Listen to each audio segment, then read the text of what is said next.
Welcome to our discussion on the biocompatibility of metal crowns. Understanding the compatibility of dental alloys used in crowns is crucial for patients, technicians, and practitioners alike. Biocompatibility ensures that a material can perform its function in medical therapy without causing adverse local or systemic effects. However, many patients are unaware of the potential risks associated with metal crowns, especially cheaper alternatives. These crowns can lead to serious allergic reactions, such as lichenoid reactions, lichen planus, and burning mouth syndrome.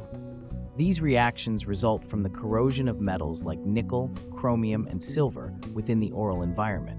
Here, I want to emphasize this by presenting important cases I've come across and treated by replacing cheap metal restorations with standard zirconia crowns fabricated by an international lab.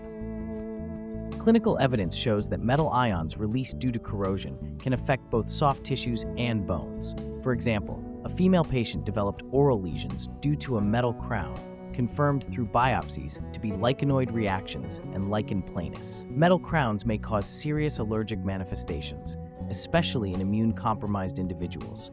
Replacing them with biocompatible medical-grade crowns can prevent these issues. Stay informed and prioritize your oral health. For more information and to book a consultation, visit our website, drnarayanadental.com.